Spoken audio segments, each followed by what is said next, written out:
Assalamualaikum warahmatullahi wabarakatuh.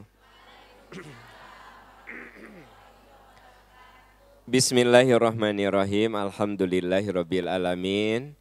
Alladzi khalaqal mauta wal hayata liyabluwakum ayyukum ahsanu amala.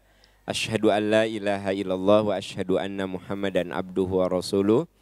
Allahumma shalli ala Muhammad wa ala ali Muhammad kama shallaita ala Ibrahim wa ala ali Ibrahim fil alamina innaka Hamidum Majid.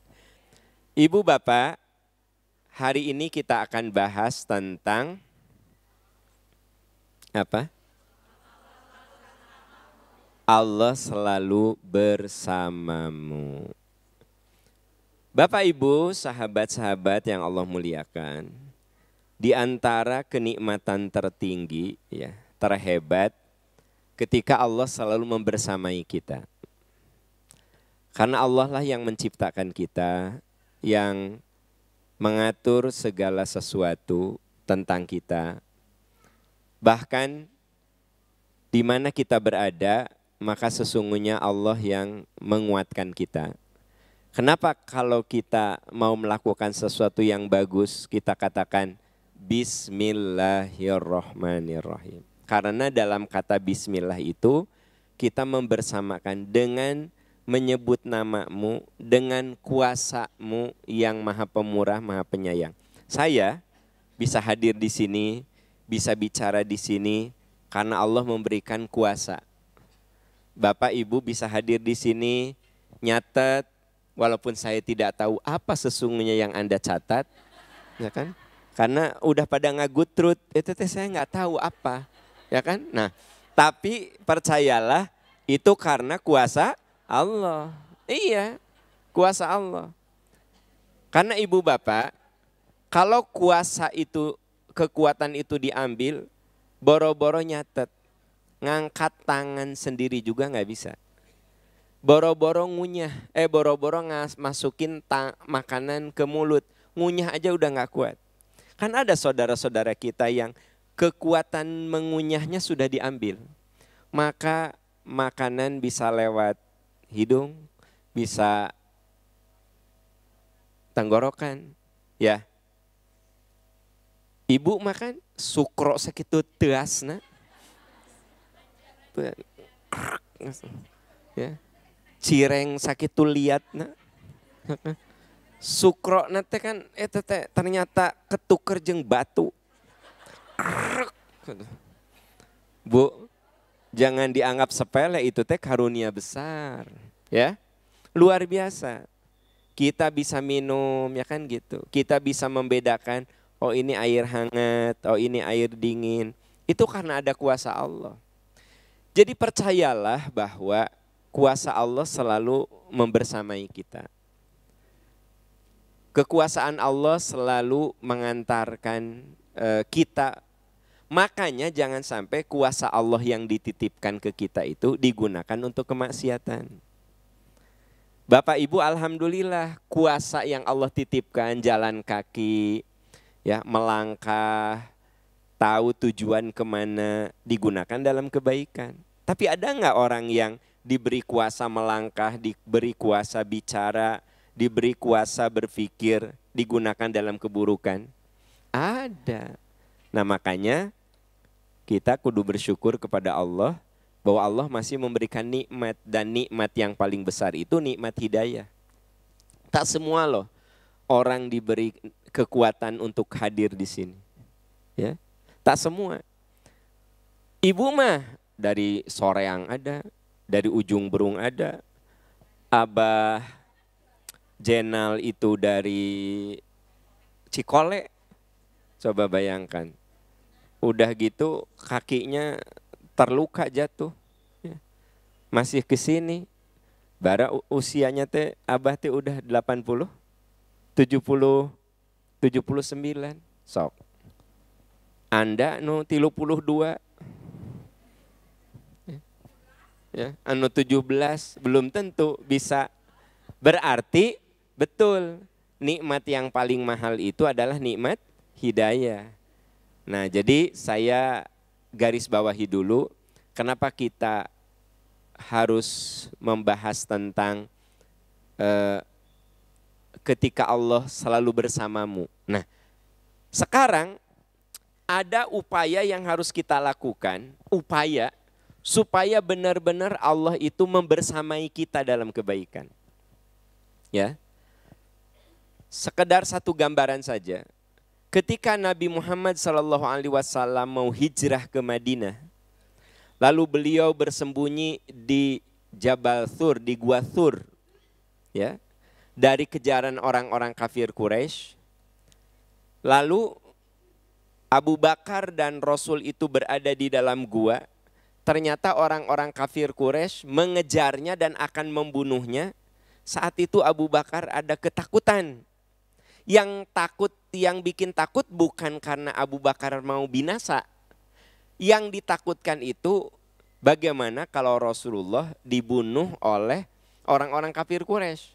Ada kekhawatiran, ada ketakutan. Maka ada ayat yang mengatakan, la tahzan innallaha ma'ana. Kamu gak usah takut, Allah beserta kita. Jadi begitu Allah membersamai kita, ketahuilah kita lebih tenang, kita lebih sejuk, ya, kita lebih tawakal, kita lebih bisa menerima kenyataan. Ibu dikasih ujian sebesar apapun, kalau mengatakan Allah akan membersamai kita. Ibu lagi sakit, bapak lagi sakit. Lalu Anda keyakinan Allah membersamai kita, ya, itu lebih bisa menerima. Sakitnya tetap ada enggak? Tetap. Anda kerliur gitu, Allah membersamaiku, leng ilang hente, tetap sakit. Tapi lebih bisa menerima. Nah, sekarang saya ingin bahas dulu cara supaya Allah bersama kita.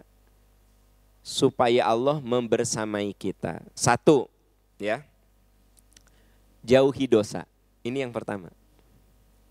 Jadi kalau Allah ingin membersamai kita, ya jauhi dosa. Ya. Karena Allah sangat dekat kepada orang-orang yang hatinya bersih. Dan Allah menjauh kepada orang-orang yang hatinya kotor. Berarti kalau kita ingin dibersamai Allah, satu, jauhi dosa. Kita berusaha menjauhi dosa. Nu jelas-jelas pidosaeun mah ditinggalkeun mah gitu.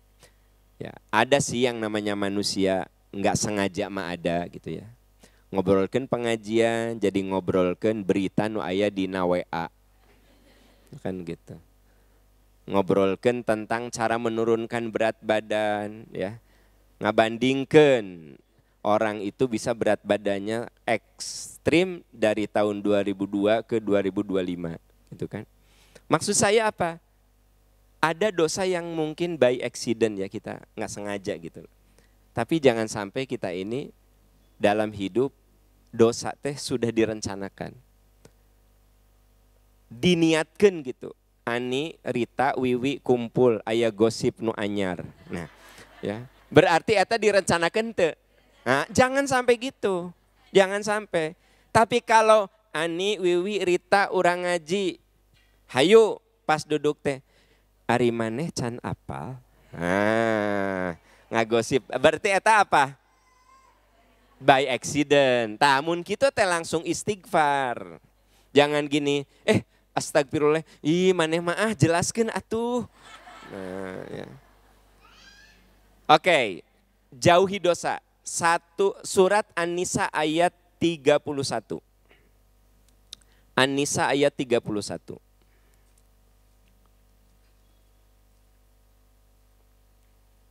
Sudah ditemukan? Awalnya intajtanibu, betul enggak? An-Nisa ayat 31. Di situ Allah berfirman, a'udzubillahi minasyaitonirrajim. Intajtanibu, jika kamu menjauhi dosa-dosa besar tuh. Jika kamu menjauhi dosa-dosa besar. Matun hauna anhu. Di antara dosa-dosa yang terlarang, kamu jauhi. Nukaffir ankum sayyiatikum. Pasti kami hapus kesalahan-kesalahanmu. Wa nudkhilkum mudkhalan karima. Dan kami akan masukkan kamu ke dalam surga. Coba Bu, yang membuat dosa kita diampuni, yang membuat Allah memberikan kebaikan surga pada kita, ternyata kudu harus meninggalkan dosa. Jangan sampai dalam hidup kita ini ada rencana-rencana yang sifatnya mengandung dosa. Bahwa ada dosa yang kita lakukan, semoga itu mah tanpa rencana. Ya. Kayak ibu datang ke pengajian, niatnya karena Allah untuk ngaji. Tapi saya yakin kadang-kadang dosa teh sok muncul, ujug-ujug kieu we. Ibu nu dihareup kerudungna jiga hordeng anak urang. Naon? Teu hujan, teu angin ya. Ujug-ujug komentar kerudung si ibu nu dihareup jiga hordeng anak urang. Ta anu di sabelahna jiga taplak meja. Sok. Da teu aya niat atuh. Ta itu namanya by accident. Oke lah, segera istighfar. Tapi sekali lagi jangan sampai dalam kehidupan ini ada dosa yang memang by design. Ada dosa yang secara sengaja dilakukan, ya.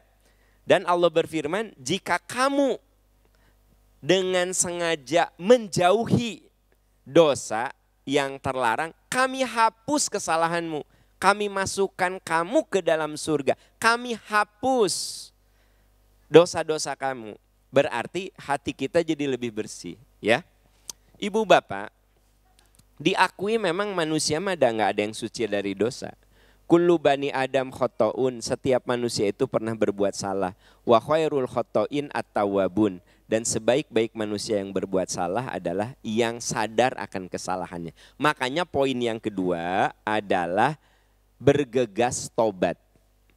Jadi kita lagi bahas tentang cara supaya Allah bersama kita. Cara agar Allah bersamamu. 1, jauhi dosa. 2, bergegas tobat. Jadi begitu tahu salah, tahu dosa, segera tobat. Ya, segera tobat. Bapak Ibu, coba kalau kita habis sholat. Assalamualaikum, assalamualaikum. Apa yang dibaca? Astagfirullahaladzim. Bergegas. Sebab begini, orang kalau lagi sholat itu nyaris tidak ada peluang berbuat dosa. Betul gak sih? Kan lagi sholat mah, teu aya gitu lagi sholat ngomongkeun batur. Ada. Paling lagi sholat malah rada tidak konsentrasi gitu ya. Paling itu ada. Lagi sholat mata teh kalah kana sajadah batur.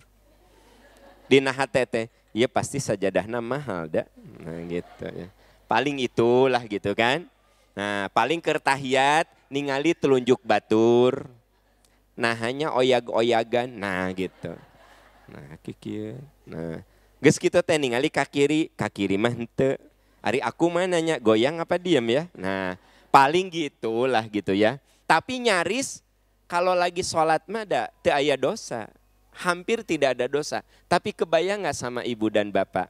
Assalamualaikum warahmatullahi wabarakatuh. Astagfirullahaladzim. Astagfirullahaladzim. Berarti habis ibadah saja bergegas tobat. Coba kalau kita habis ngaji seperti sekarang ini. Habis ngaji. Akhir dari majlis taklim suka ada disebut dengan doa kafaratul majlis. Tahu kan doanya apa? Subhanaka Allahumma wa bihamdika asyhadu alla ilaha illa anta astaghfiruka. Coba Pak Bu, ieu teh tos ngaos, abis ngaji, abis tausiah, abis mendengarkan nasihat, sedang atau selesai mendengarkan ayat-ayat yang dibacakan, kita mengakhiri dengan kata-kata subhanaka maha suci engkau, subhanaka Allahumma wa bihamdika dengan memujimu, asyhadu alla ilaha illa anta, kami bersaksi tiada Tuhan kecuali engkau, astaghfiruka, hamba mohon ampun kepadamu, wa atubu ilaik. Tuh, kabayang teu Pak? Ieu teh abis ngaji. Doana astagfiruka wa atubu ilaik. Ya Allah, aku mohon ampun dan tobat. Nggak kebayang itu bubaran reuni atau jadi ketemu Wawan, Asep, Reza, ya.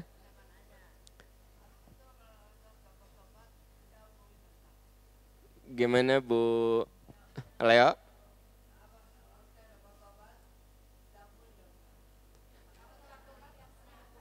Oh ya, ya pasti Bu Leo. Siapapun yang meminta ampun, pasti Allah ampuni. Nah ini yang ditanyakan Bu Leo ada di surat Az-Zumar. Ya. Jadi pertanyaan Bu Leo itu nyambung dengan pembahasan saya. Ya. Az-Zumar ayat 53-54.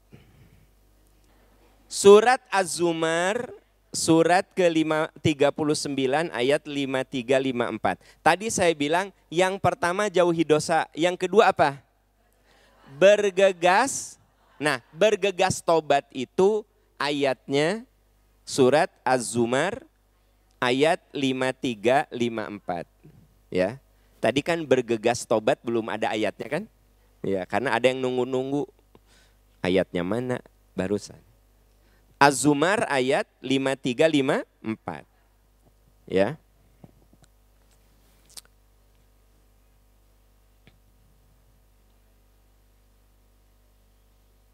Qul ya ibadiya, betul? Nah, coba perhatikan. Kita kalau ingin dekat sama Allah dan Allah dekat sama kita, jauhi dosa. Tapi boleh jadi kita mungkin saja sebagai manusia melakukan dosa, baik disengaja atau tidak disengaja, baik diprogram ataupun tidak diprogram. Maka tugas kita adalah yang kedua, bergegas saja. Bergegas, cepat istighfar, cepat tobat. Saya tadi gambarkan habis sholat saja istighfarnya 3 kali. Habis majlis taklim aja kita membaca doa kafaratul majlis, astagfiruka wa atubu ilaik.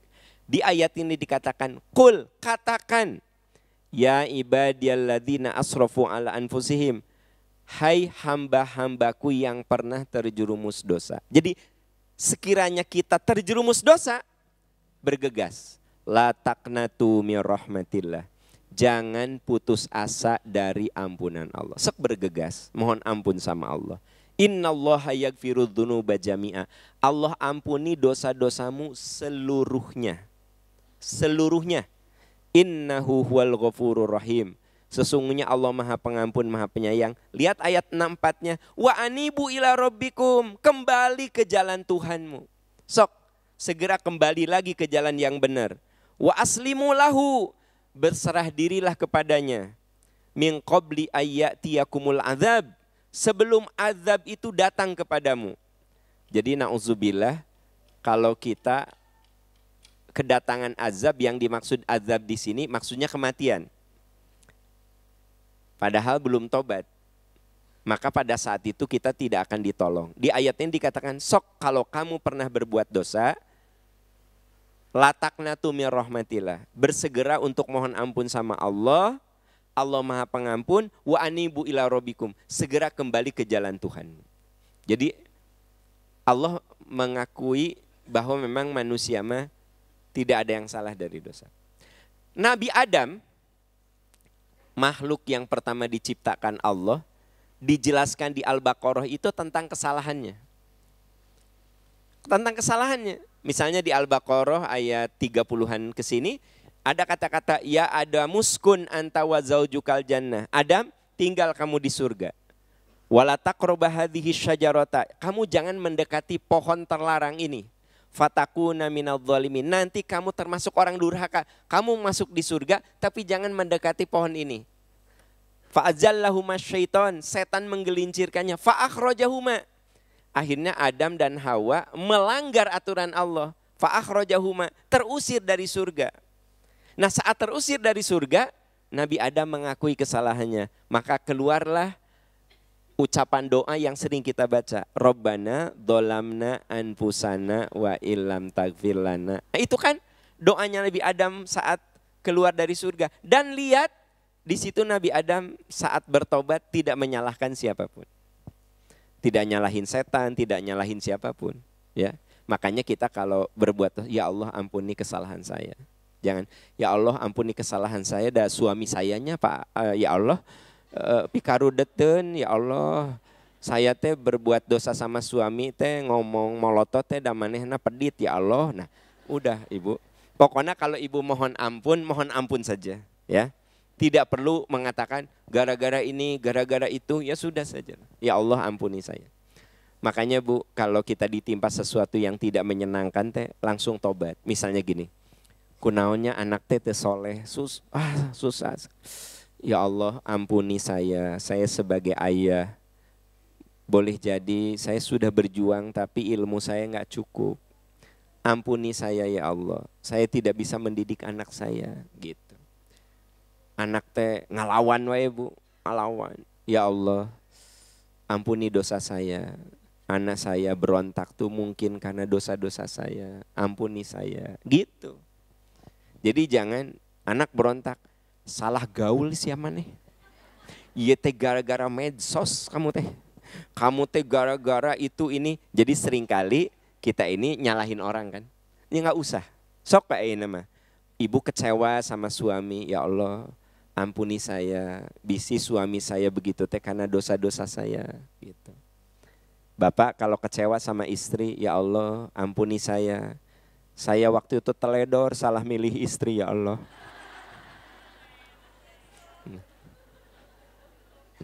Pak, iya mah contoh, redaksinya tidak harus begitu, ini mah contoh gitu ya.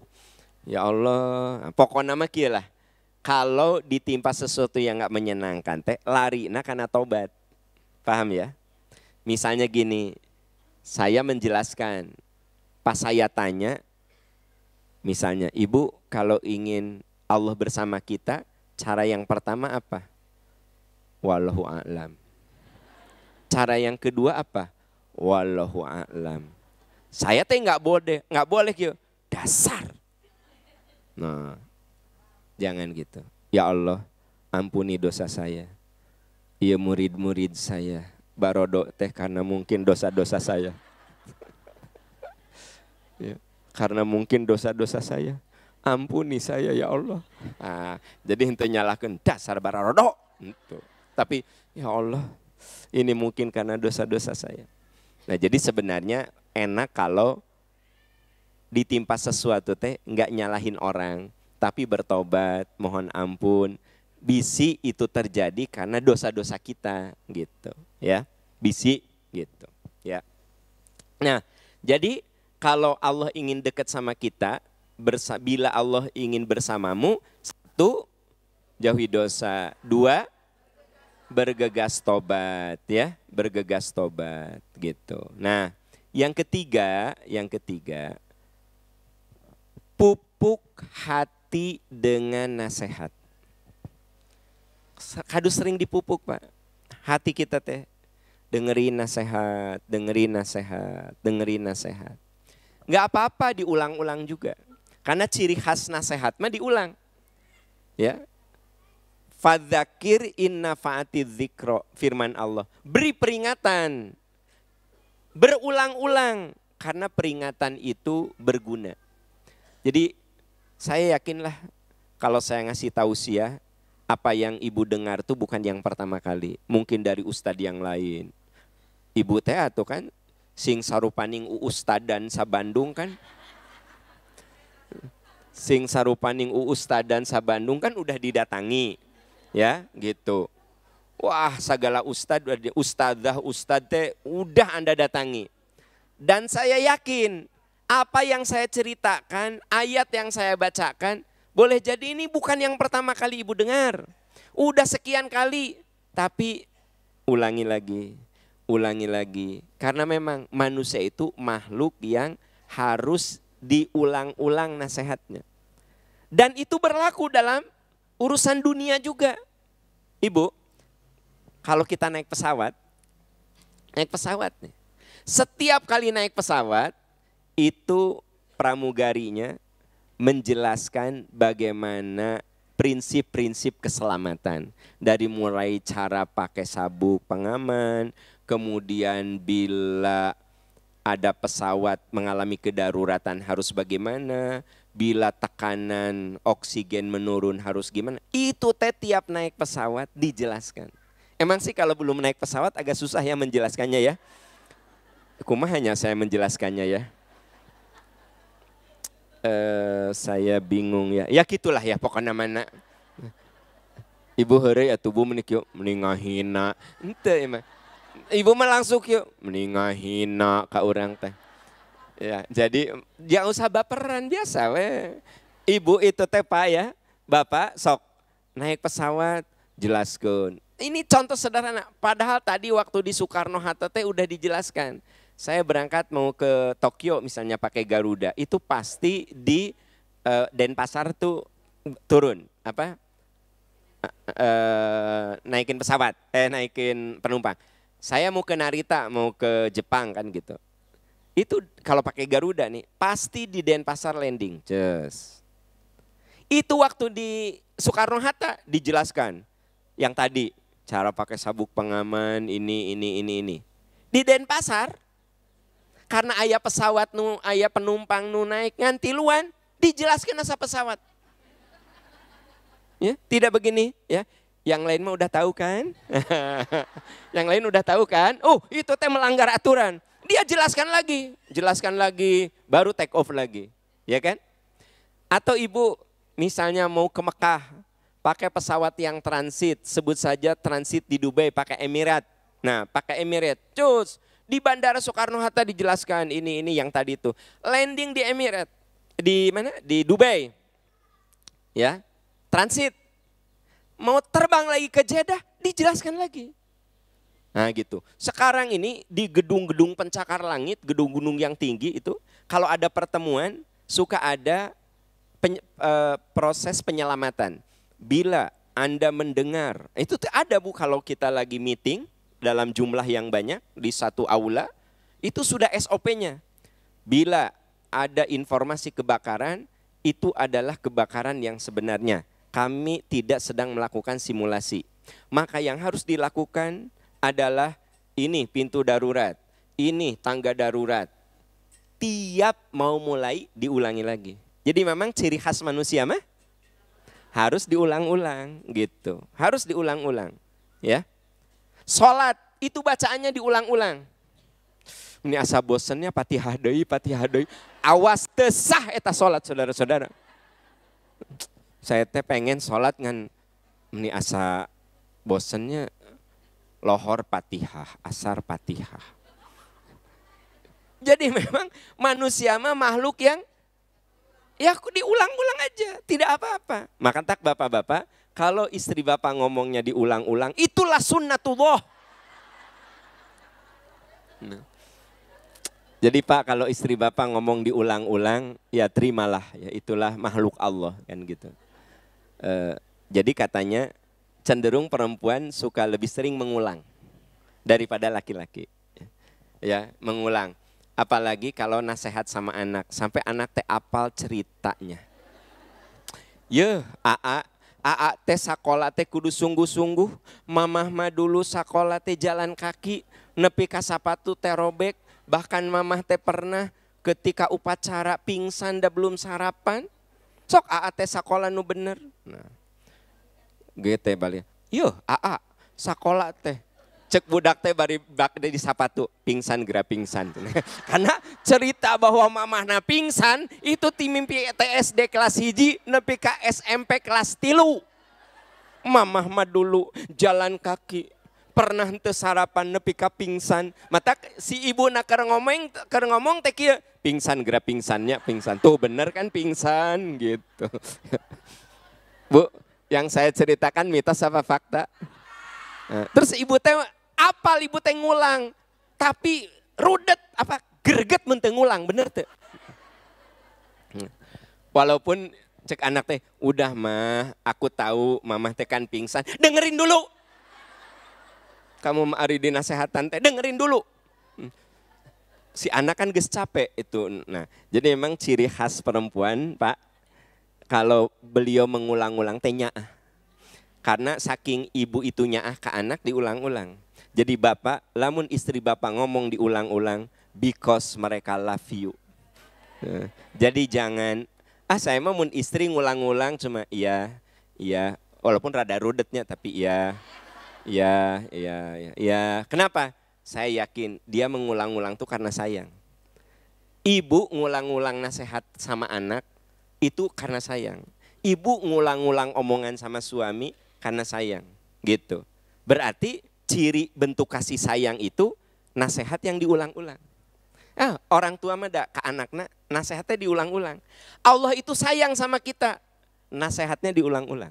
Sok ibu baca Quran, ayat tentang takwa, cerita tentang Nabi Musa, takwa deui, cerita tentang Nabi Yusuf, takwa deui, terusnya diulang-ulang. Nah, jadi mun sayang ulang-ulang karena saya sayang sama Anda, saudara-saudara.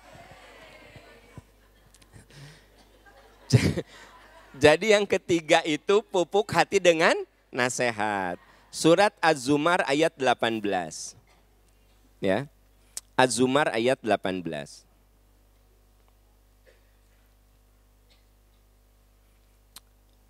Alladzina yastami'unal qawla. Ada enggak? Az-Zumar ayat 18.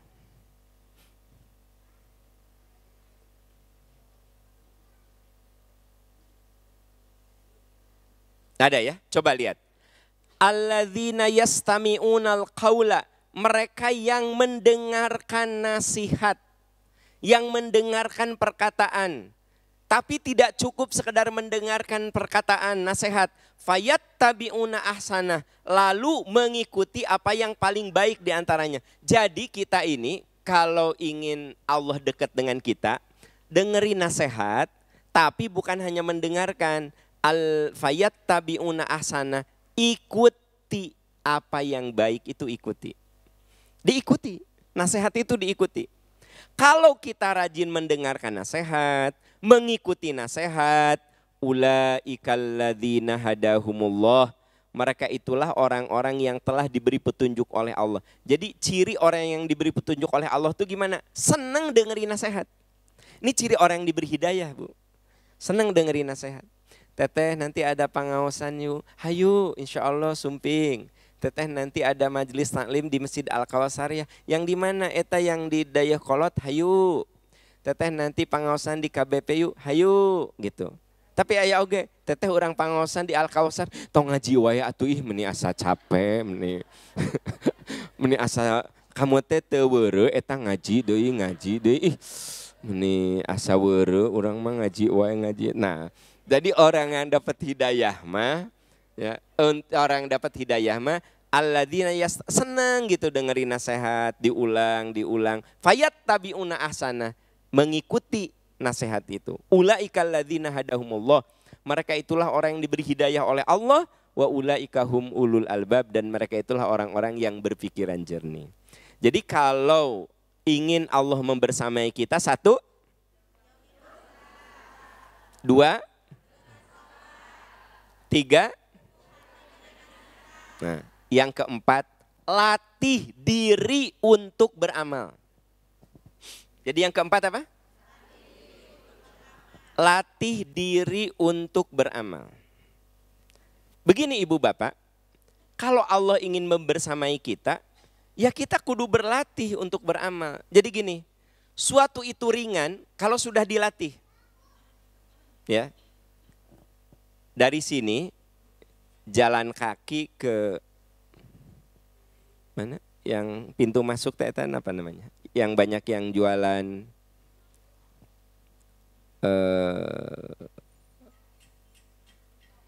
pintu gerbang, dari sini ke pintu gerbang Padalarang, pintu tol, ya. Jauh enggak? Jalan kaki, jauh. Jalan kaki. Tapi lamun udah tiap hari jalan kaki ke situ, jauh, tapi serasa lebih ringan, betul nggak? Iya nggak? Nah, saya dan ibu sama-sama jalan kaki dari sini ke pintu gerbang tol. Kalau ibu tiap hari jauh itu teh, tapi terasa ringan. Saya mah kakara. Pasti kieu, Bu, nah teu nepi-nepi, Bu, teu nepi-nepi gitu kan? Kenapa coba? Yang membedakan kenapa? Ibu mah terlatih biasa, saya mah tidak. Jadi gini Bu, Pak, sesuatu itu kalau dilatih, maka tubuh kita beradaptasi. Dan itu yang menyebabkan menjadi serasa lebih dekat. Jarak dari sini ke pintu tol teh jauh. Tapi kalau rutin, bagi orang yang rutin mah, ya, Ibu jalan kaki, mohon caket. Caket. Sok. Caket teh bagi yang biasa. Bagi yang belum biasa mah. Jadi maksud saya gini, suatu amal itu berat kalau kita belum melatihnya. Tapi satu amal menjadi ringan kalau sudah terlatih. Kayak ibu-ibu di sini, bapak-bapak di sini. Sebenarnya bagi saya karena belum terlatih, bangun jam 3 tahajud teh berat Bu, berat saya mah. Nah hari Anda mah gampang. Karena ibu bapak mah sudah terlatih, saya mah belum terlatih. Jadi bangun jam 3 teh, asa perjuangan nu. Jika perjuangan hebat gitu ya, bangun jam 3 tahajud. Ari bapak mah karena every morning tiap pagi sejak balik. Bangun jam 3 tahajud. Maka bangun jam 3 untuk tahajud terasa berat tidak? Tidak. Kenapa? Terlatih. Ya. Saya tidak pernah olahraga maraton. 5 kilo teh jauh Pak. Bahkan dituturkan ku ambulan kita. Saya mau maraton. Saya bilang, ambulan siapkan. Bisi ayana naon. Tapi ada orang yang maraton 20 kilo anteng weh. Kenapa? Jadi gini, mau urusan dunia, mau urusan akhirat, harus dilatih. Itu intinya. Ibu, saya yakin ibu yang biasa datang ke pengajian, datang ke sini teh ringan. Ringan. Tapi bagi yang belum pernah, Gus duduk teh. Gusti nu agung ya Allah, meni capek-capek tinggi Allah, meni hareudang uyuhan maneh eta tiap minggu ka dieu ya Allah. Ya Allah Gusti kamu teh gini, ya Allah uyuhan gitu terus ya. Karena baru ya. Tapi Anda mah duduk we nyantai we gitu kan. Nah, ya. Ibu kalau sudah biasa baca Quran, satu kali baca tuh satu halaman. Jadi satu halaman teh ringan. Tapi bagi yang baru baca, baru 2 ayat teh si huruf teh narapel. Apel gitu. Narempel gitu. Narempel. Pokoknya kieu lah. Biasakan latihan amal. Ini ada hadis nih. Ya, bukan dari Quran, dari hadis. Ya ayuhan nas, wahai manusia. Alaikum minal a'mal matutiqun. Lakukan amalan sesuai kemampuanmu. Hadis riwayat Muslim. Wahai manusia. Ya ayuhan nas, wahai manusia. Alaikum minal a'mali matutiqun. Lakukan amalan sesuai kadar kemampuanmu.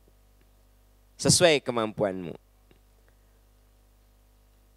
Wa anna ahabbal a'mal ilallahi maduwi ma'alaih. Amal yang paling disukai Allah yang dirutinkan. Amal yang disukai Allah yang dirutinkan. Didawamkan. Didawamkan teh dirutinkan. Sok kata Nabi, wahai manusia, lakukan amal sesuai kemampuanmu. Mulai dari kemampuan kita, bukan kemampuan orang lain. Lakukan amal sesuai kemampuan. Allah menyukai amal yang dirutinkan. Jadi gini, kalau ingin merutinkan amal, ukurannya bukan orang lain, saya. Jadi gini, teman saya mah udah rutin. Tiap baca Quran 5 halaman. Saya mah 5 ayat, enggak apa-apa. I'malu alamatutikun, lakukan yang kamu mampu. Saya mah mampunya 5 ayat. Dia mah mampunya 5 lembar. Ya enggak apa-apa. Yang penting wa inna ahabbal a'mal ilallah maduwima. amal yang Allah suka itu yang kamu rutinkan. Tidak apa-apa. Saya merutinkan satu hari 5 ayat, 5 ayat, 5 ayat. Teman saya satu hari 5 lembar, 5 lembar. Kenapa? Dia mah dari mulai balik. Saya makan baru 2 bulan ini insafnya. Mata kemampuannya beda ente. Jadi gitu loh Bu ya. Nah oleh karena itu amalan yang bagus itu yang dirutinkan. Ibu, tahajud yang bagus itu jam berapa? Jam berapa? Yang dirutinkan. Jam berapapun. Tahajud yang bagus jam berapa? Yang dirutinkan jam berapapun. Asal waktu mau jam 4, mau jam 3. Yang dirutinkan. Ibu, sholat sunnah yang bagus, sholat sunnah apa? Yang dirutinkan. Awas ya Rumusta. Jangan suka terjebak. Jadi sholat sunnah yang bagus, yang dirutinkan. Gitu. Olahraga yang bagus apa? Nah, teka tipu. Ya. Biasanya olahraga yang bagus apa? Jalan kaki lah, renang lah, senam lah, coret, yang rutin. Ya enggak? Olahraga yang bagus itu yang rutin. Bukan olahraga yang bagus apa? Karena ibu guru senam, senam lah. Karena Anda jago renang, renang lah. Lari lah. Bukan, coret semuanya. Olahraga yang bagus yang bisa dirutinkan. Walaupun cuma jalan kaki, asal rutin lebih bagus daripada renang setahun sekali lebaran. Kan? Lebaran, ya dakar lebaran teh ngojai jeung babaturan. Setahun sekali, ya kan? Jadi sebenarnya kata Nabi, ya ayuhan nas, wahai manusia, alaikum bil a'mal lima tutiqun. Lakukan amal mulai dari kadar kemampuanmu, bukan kadar kemampuan orang. Jangan. Kalau ibu ngukur kadar orang, ibu bisa putus asa. Ibu kadarnya bisa baca 5 ayat, nggak apa-apa. Kalau ibu kadarnya teman ibu yang one day one juz, ibu bisa putus asa. Bisa putus asa karena apa ya, beda pengalaman, beda kebiasaan, semuanya berbeda gitu ya. Makanya lakukan amal sesuai yang kamu mampu. Amal yang Allah suka, yang kamu dawamkan, yang kamu rutinkan. Itu kata Nabi SAW. Ya, gitu. Terus yang kelima, supaya kita bagaimana?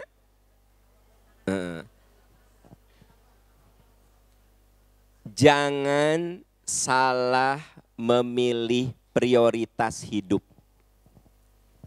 Apa Bu? Jangan salah memilih prioritas hidup. Jangan salah pilih. Jangan salah pilih apa? Prioritas hidup. Ibu, hidup itu kan pilihan. Mana yang akan kita prioritaskan? Itu tergantung antusiasme kita, pilihan kita. Gitu. Saya yakin ibu bisa ke sini karena menjadikan pengajian ini prioritas. Ya, dah kalau nggak prioritas mah, ibu belum tentu ke sini. Teteh hayu ngaos, ngaos kemana? KBP, nya ada caket kata orang dia teh. Caket. Ya tapi abdi kan drama Korea cantamat. Berarti skala prioritas dia drama Korea. Walaupun masjid di depan rumahnya mau datang, Bu.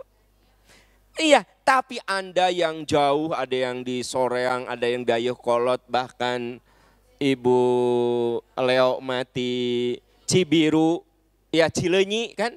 Kenapa beliau bisa dari Cileunyi ke sini?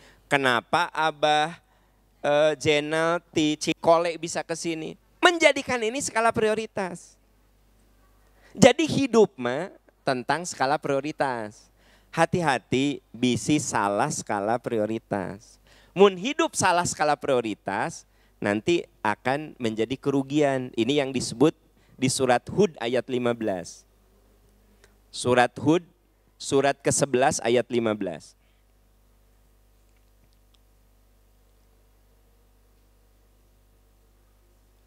Surat Hud, ayat 15.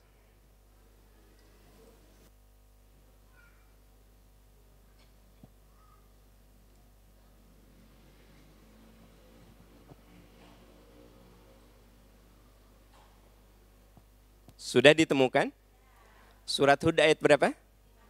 Surat Hud ayat 15. Ini bicara tentang skala prioritas. Man kana yuridul hayata dunya wa zinataha nuwaffi ilaihim a'malahum. Siapa menghendaki kehidupan dunia dan perhiasannya, kami berikan balasan bagi pekerjaan mereka. Jadi gini, kalau prioritas hidup kita dunia, ku Allah dikasih.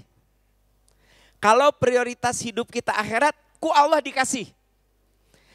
Kalau kita ini prioritasnya seimbang, dunia akhirat, ku Allah dikasih. Jadi rugi banget kalau kita salah memilih skala prioritas.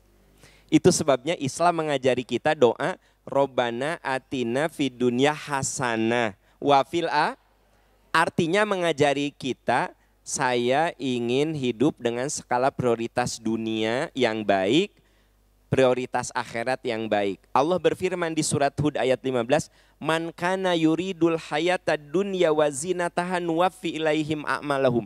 Siapa di antara kamu yang skala prioritasnya dunia, kami beri. Ya, kami beri. Wahum fiha la yubkhasun. Kamu tidak akan dirugikan. Makanya ada yang bilang gini, Pak Am, kenapa ya orang kafir banyak yang kaya, sukses, dan memang pilihannya itu skala prioritasnya itu. Gitu. Dia tidak memikirkan halal haram, pokoknya mah kaya udah gitu. Tapi ada nggak orang yang kaya tapi memikirkan iya halal, iya haram, dipilah yang halal dan haram. Berarti hidup mah bicara tentang memilih skala prioritas. Gitu ya. Oleh karena itu saya, Bapak, Ibu, alhamdulillah hari ini kita mengambil skala prioritas yang bagus. Karena Bapak Ibu kita semua dari mulai pergi dari rumah, tete sudah dicatat. Berada dalam naungan dalam naungan rahmat Allah. Setiap langkahnya penggugur dosa, setiap langkahnya pengangkat derajat. Duduknya kita di sini layak untuk qaumun yadhkurunallah. Setiap orang yang duduk dalam satu majlis dibahas ayat-ayat Allah, illa hafaz alaihimul malaikah. Malaikat hadir dan menaungi majlis itu dengan rahmatnya. Itu prioritas kita. Ya, gitu. Bahwa ada saking capek, rada nunutan gitu ya. Dapat dia rahmat tapi mungkin saparapatna.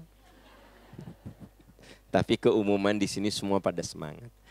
Itu 5 langkah supaya Allah membersamai kita. 1, jauhi dosa. 2, bergegas tobat. 3, 4, latih. 5, jangan salah menentukan skala prioritas hidup. Ya, kalau kita ingin dan kita semua ingin, kalau Allah itu membersamai kita, tadi 5 langkah sudah saya sebutkan.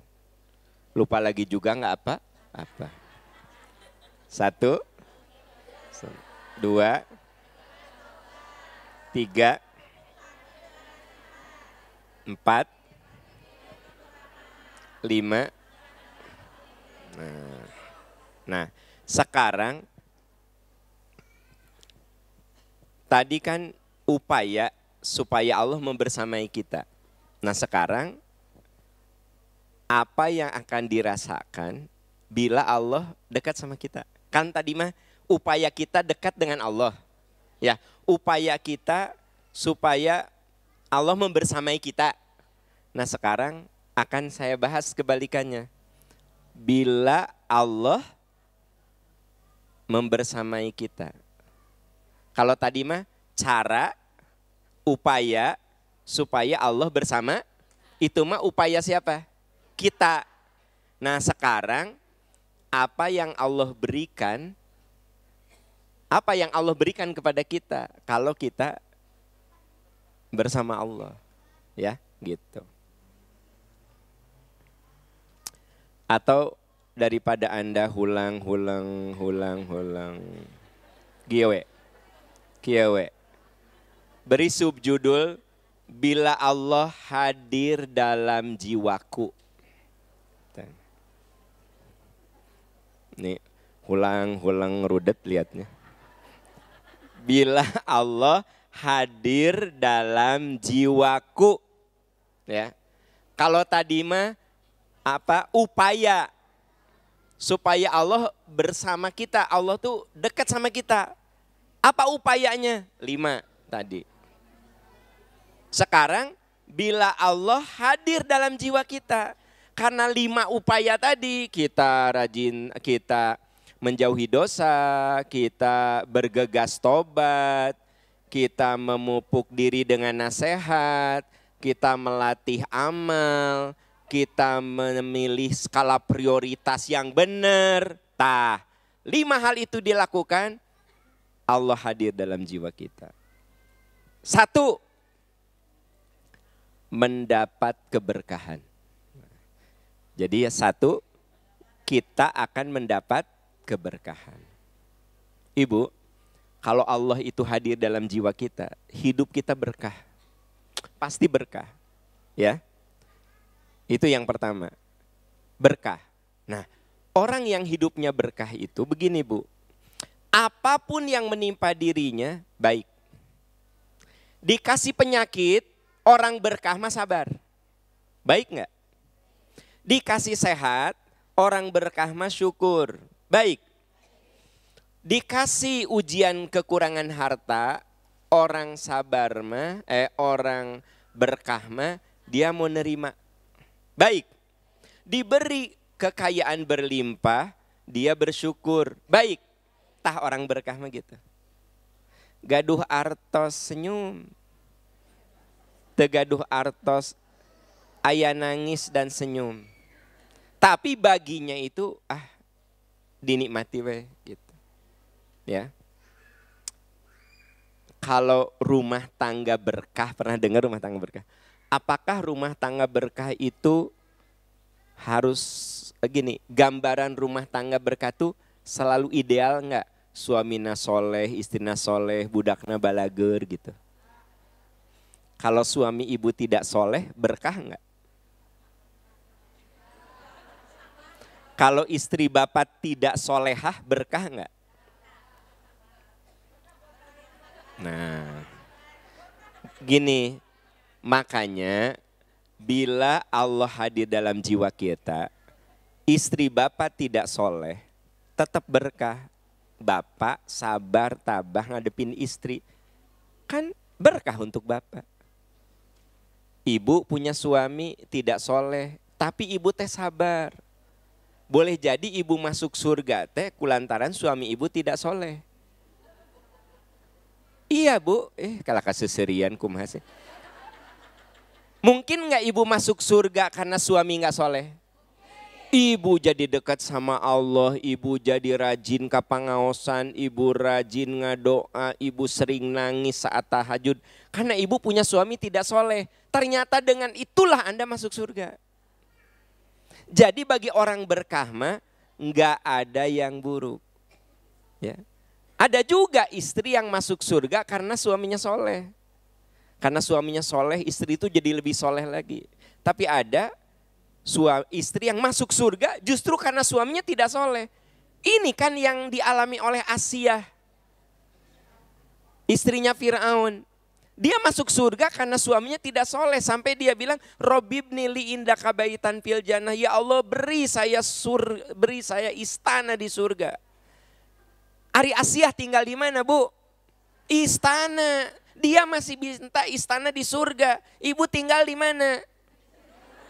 Iya rumahnya juga kumaha. Kenapa tidak pernah minta istana di surga? Karena nyadar tah. Asiyah teh tinggalnya di istana. Tapi dia bilang, aku mah ya Allah nggak nyaman di istana dunia seperti ini. Robbibni li indaka baitan fil jannah. Berikan saya istana di surga. Suaminya nggak soleh, dia masuk surga karena suami nggak soleh. Ya. Tapi Bunda Imron masuk surga karena suaminya soleh. Ibu kalau saya tanya, Mendingan masuk surga dari suami yang tidak soleh apa dari suami yang soleh? Kahayang itu mah.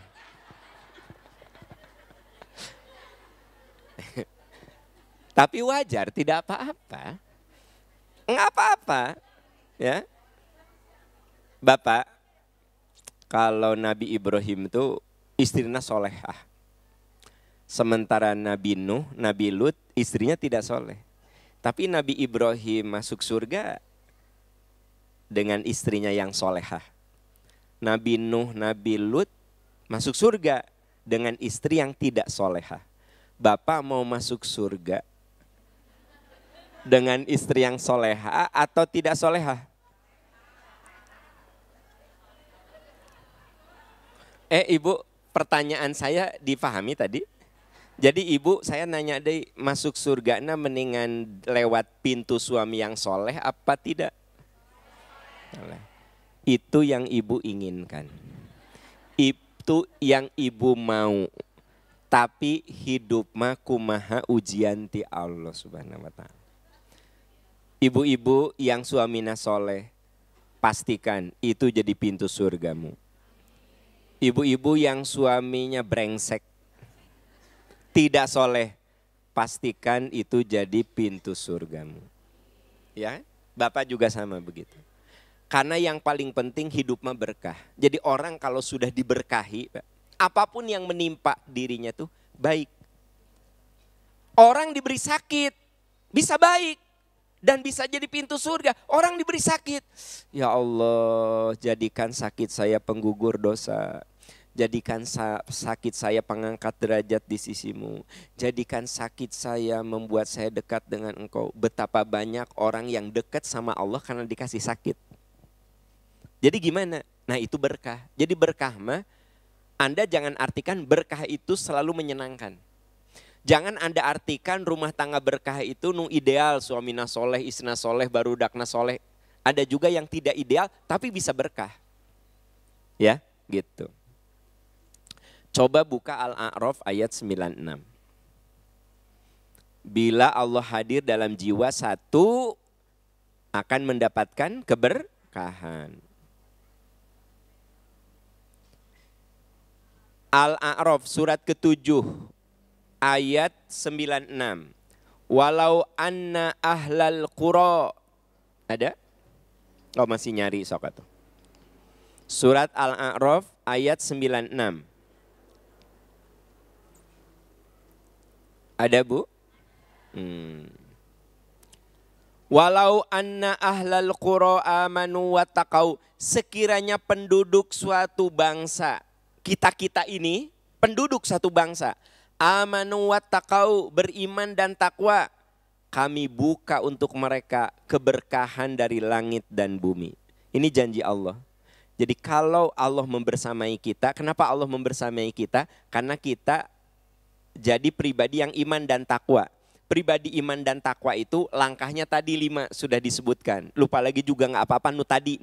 Nah, ya, maka Allah akan memberikan keberkahan. Allah buka pintu-pintu keberkahan. Jadi orang yang diberkahi mas sebenarnya apapun yang menimpa dirinya ya jadi kebaikan gitu. Apapun yang menimpa dirinya jadi kebaikan. Nah, yang kedua, Ibu Bapak ya. Kalau Allah bersama kita ya, maka Allah akan jadi pelindung kita. Allah akan melindungi kita. Melindungi. Yang dimaksud dengan melindungi itu hidup kita terbimbing. Hidup kita terjaga. Jadi kalau mau sesat, ada aja yang membuat kita berada di jalan benar itu. Ini dijelaskan di Al-Baqarah ayat 257. Allahu waliyul ladzina amanu yukhrijuhum minadh-dhulumati ilan nur walladzina kafaru awliya'uhumut taghut yukhrijunahum minan nur iladh-dhulumat.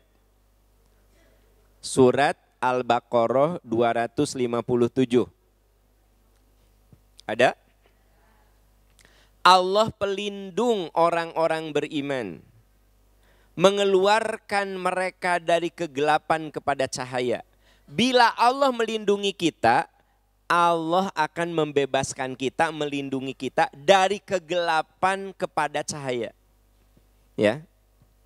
Dari kegelapan kepada cahaya. Ibu mau nonton bioskop. Di jalan ketemu dengan Bu Wiwi. Tita, kamana maneh? Nonton bioskop rudet di imah. Jadi Ibu Tita ini nawaitunya nonton bioskop. Film naon? Kuntilanak. Jadi Ibu Tuti, Ibu siapa tadi? Ibu Tita. Ibu Tita dari rumah nonton bioskop. Film Kuntilanak.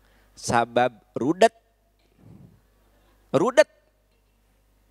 Daripada ningali salaki mendingan nonton Kuntilanak. Kagok orang mah. Ibu siapa tadi? Ibu Tita. Ketemu dengan Bu Wiwi. Tita, kemana? Nonton bioskop. Naon filmna? Kuntilanak. Rudet aing ningali salaki mendingan ningali kuntilanak. Kata Bu Wiwi teh, udahlah. Mending ka pangajian di KBP. Yuk ngaji. Tah ayeuna teh si Bu Tita keur ngupingkeun pangaosan. Diajak ku Bu Wiwi. Allah keluarkan Bu Tita dari kegelapan menuju cahaya melalui Ibu Wiwi. Di mana we penyebabnya mah? Tadi naik nonton kuntilanak, jadi nonton Pak Aam. Ya lebih HD tibatan kuntilanak. Anda mah kalau udah ngahina tuh, wah nikmat kan gitu. Oke, tah Ibu seperti itu ya. Jadi orang yang tadi nama mau melakukan keburukan, ada aja dibengkokkan gitu loh. Ya, dibengkokkan. Ada orang yang kesel pisan.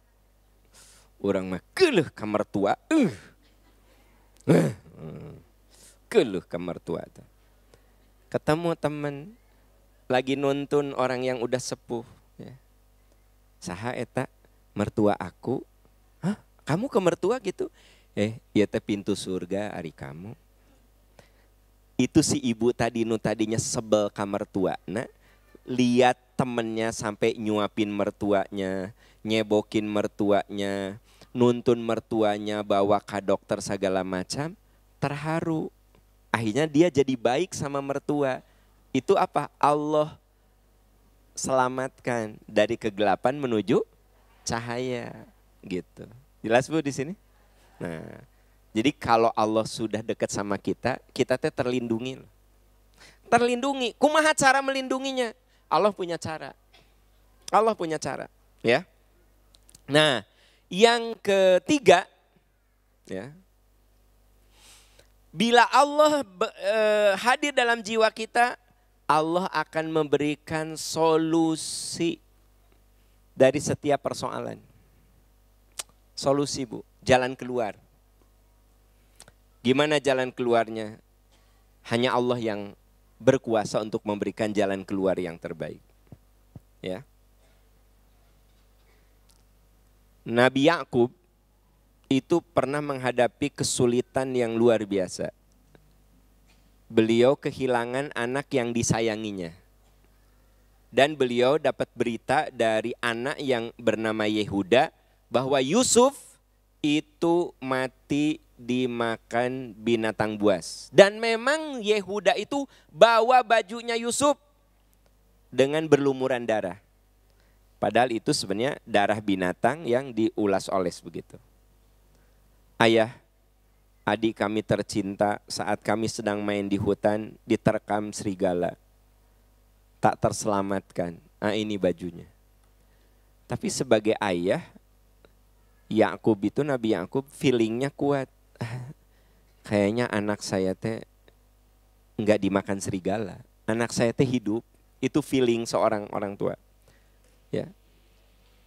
Beliau dari mulai bisa melihat sampai menua dan buta.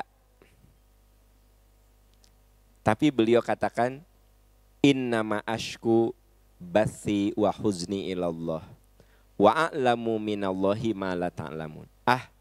Saya mah, kata Yakub, hanya mengadu kesusahan dan kesedihan pada Allah. Kalau saya sudah mengadu kesedihan sama Allah, Allah pasti ngasih solusi terbaik untuk saya.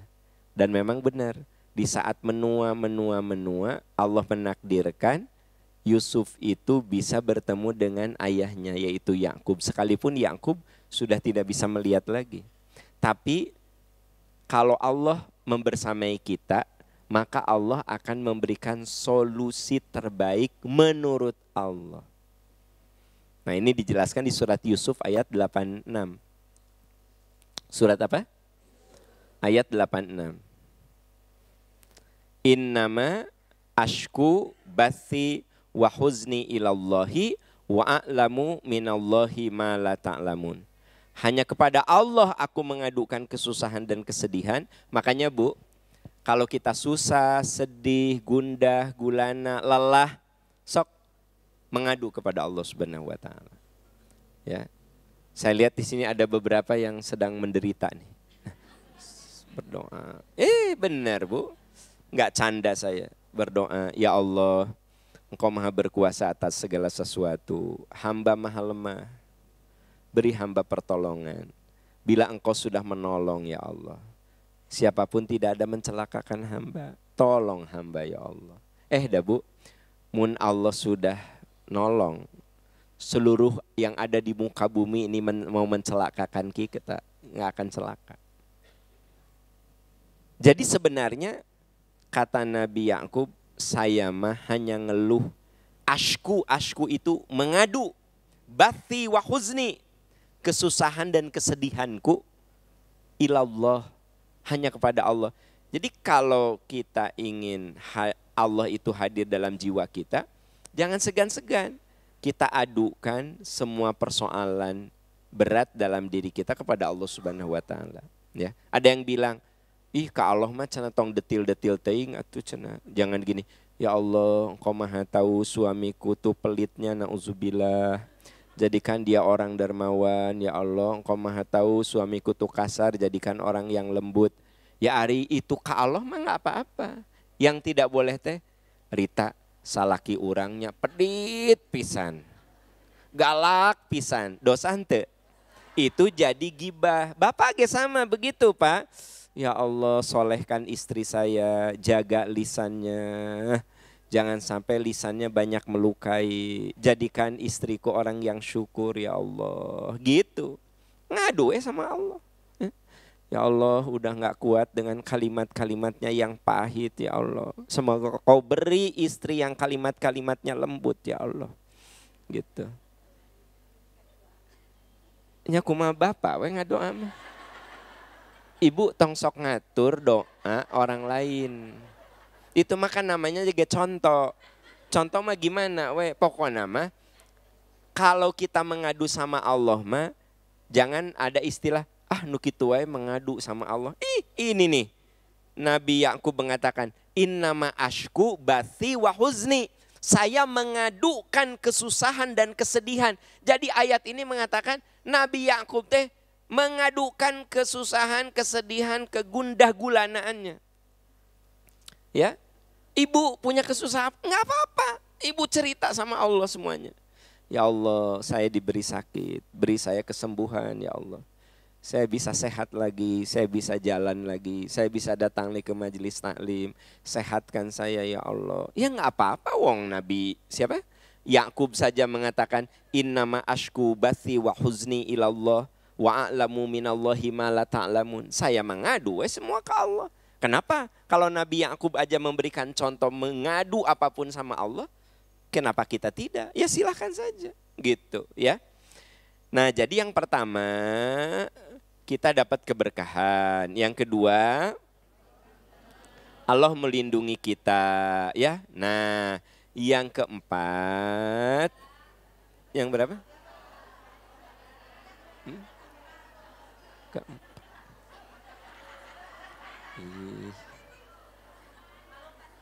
Cece ya kayaknya nuka hiji perlindungan. Nuka dua nuka hiji keberkahan. Sok ibu laraskan lah. Nuka dua melindungi. Yang ketiga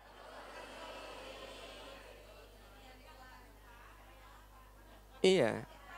Ayeuna nuka opat belum. Nah, yang keempat Allah mengampuni dosa kita. Nah ini Bu, kalau Allah itu hadir dalam jiwa kita, ku Allah tadi hampura segala dosa-dosa kita. Yang tampak, yang tidak tampak, yang tersembunyi, yang disembunyikan, ku Allah diampuni. Kalau Allah hadir dalam jiwa kita. Nah kita kudu melakukan 5 hal tadi disebut. Nah maka yang keempat adalah Allah mengampuni dosa-dosa kita. Surat An-Nisa ayat 27.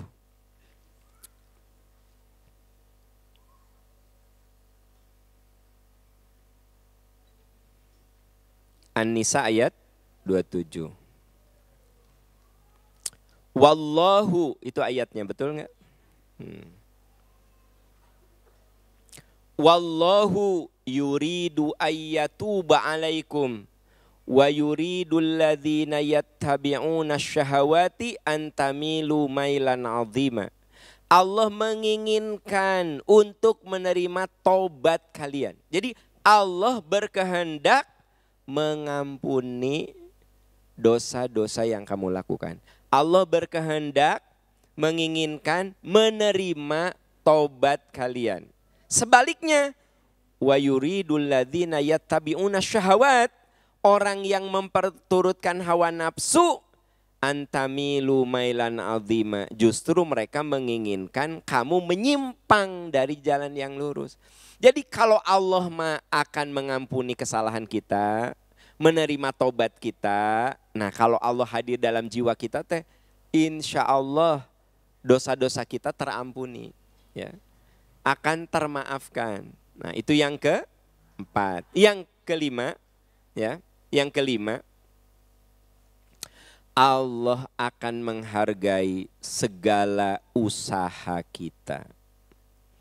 Allah akan menghargai segala usaha kita. Ya. Allah akan hargai segala usaha kita.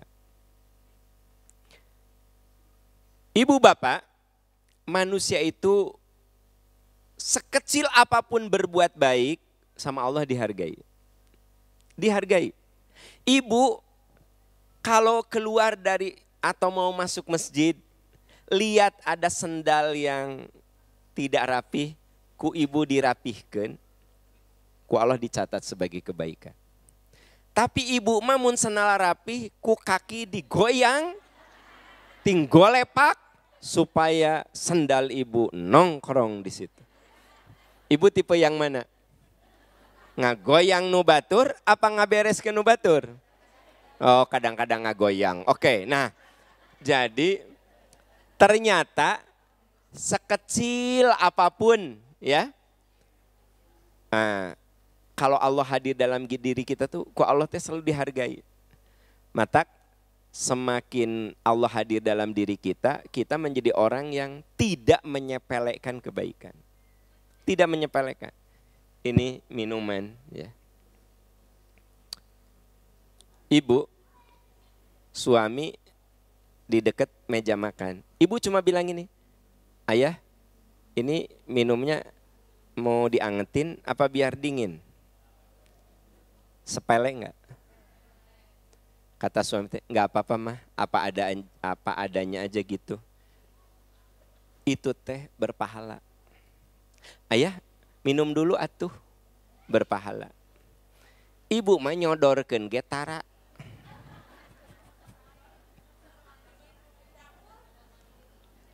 Ayah, cai di dapur tah aya.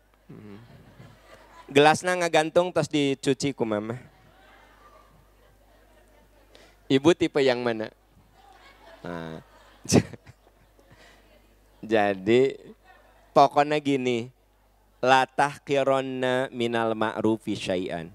Jangan kamu menyepelekan kebaikan. Jangan. Walau antalqa akhaka biwajhin talqin. Sekalipun kamu hanya menunjukkan keramahan. Gitu. Kenapa?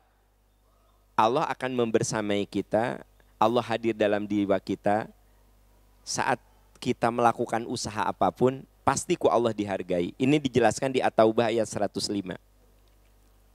At-Taubah 105.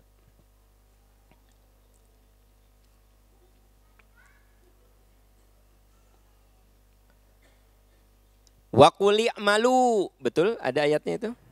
At-Taubah 105. Wa qul i'malu, katakan, bekerjalah kamu, beramallah kamu, berbuatlah kamu. Fasayarallahu amalakum wa rasuluhu wal mu'minun. Allah, Rasul dan orang mukmin akan melihat usahamu. Dan kamu akan dikembalikan kepada Allah yang maha mengetahui yang gaib dan nyata.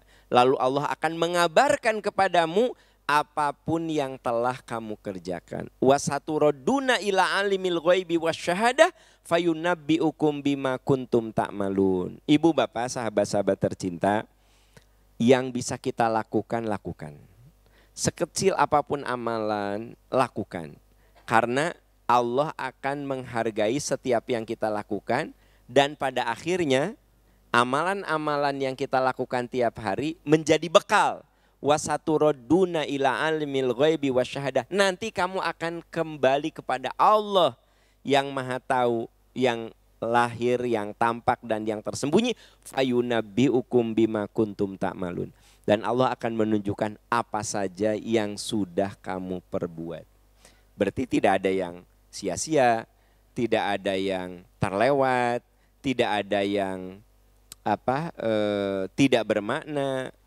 Makanya bagi orang yang membuat Allah itu hadir dalam dirinya, apapun menjadi penuh makna, apapun jadi nilai ibadah, gitu ya. Itu 5 hal bila Allah hadir dalam jiwa kita. Semoga Allah senantiasa hadir dalam jiwa kita sehingga 5 hal itu bisa kita rasakan. Subhanaka Allahumma wa bihamdika asyhadu an la ilaha illa anta astaghfiruka wa atubu ilaik walhamdulillahirabbil alamin.